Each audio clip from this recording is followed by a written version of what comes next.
Sono emozionata perché sto per incontrare un grande attore. È un vero esempio di Made in Italy, un talento straordinario conosciuto in tutto il mondo. Non ha bisogno di grandi presentazioni. Salvatore Esposito.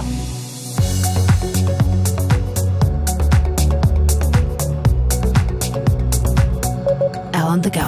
Elle on the go. Parliamo di moda. Stile o moda?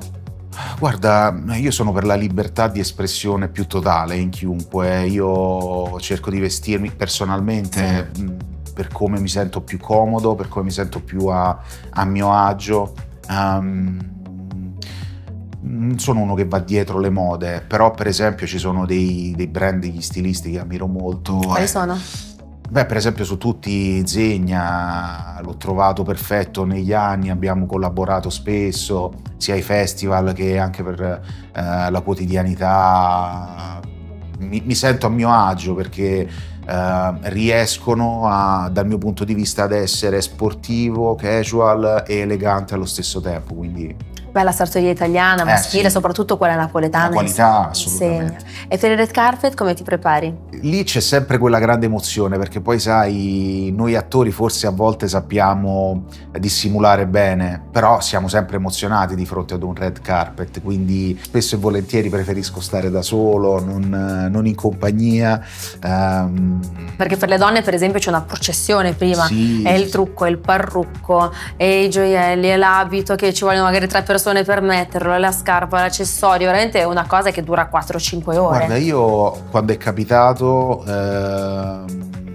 chiedevo semplicemente il trucco, perché poi sai, l'emozione tende a farti sudare tanto. Io sudo già di mio abbastanza, quindi preferisco solo il trucco, i capelli me li aggiusto io, stiratina al vestito e si va. Pensavo stiratina ai capelli, No, una bella piastra, vita, perché no? Come se ce l'avessi lunghi e belli come i tuoi, sì, i miei. C'è un consiglio in particolare che tu hai ricevuto oppure che ti senti di dare? Ti devo dire, io sono stato molto fortunato in questi miei primi 10 anni, perché ho incontrato sulla mia strada tantissime persone che in un modo o nell'altro mi hanno aiutato non solo a capire chi è il Salvatore attore, ma anche a capire come crescere umanamente. Però se dovessi io dare un consiglio a qualcuno, gli direi sempre di puntare in alto, perché quello ti spinge a dare di più e ti spinge anche ad andare oltre i tuoi limiti.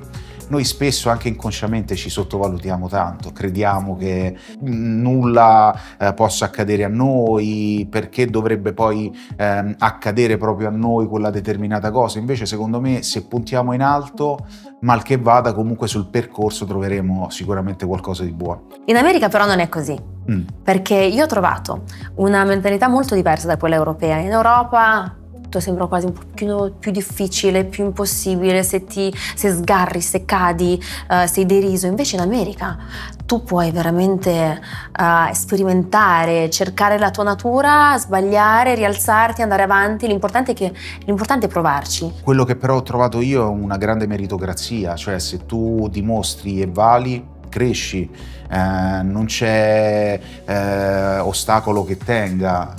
Invece in Europa facciamo ancora fatica, nonostante tu dimostri, nonostante tu possa fare del tuo meglio, ad ottenere quello che meriti. Anzi, piuttosto vediamo troppo spesso tanti che non meritano stare in posti che non gli competono. Come sono gli studios americani rispetto a quelli italiani? Quali sono le differenze? C'è una differenza enorme, sì. ma già se pensi ai budget che loro hanno a disposizione, io faccio spesso tanti esempi col calcio, no? Un po' è come giocare in Champions League lì, mentre noi giochiamo in Serie A, il nostro campionato lo facciamo, loro sono di un'altra categoria, hanno mezzi economici a disposizione, quello ti permette di poter lavorare meglio su un progetto, ti permette di poter avere gli attori migliori, ti permette di poter avere anche gli strumenti migliori per poi fare il film. Però ti devo dire che noi per esempio in Italia quello che abbiamo è il fatto che siamo come una piccola bottega dove qualche volta viene fuori il capolavoro. Grazie mille Salvatore per essere stato qua con me oggi. Un piacere, grazie.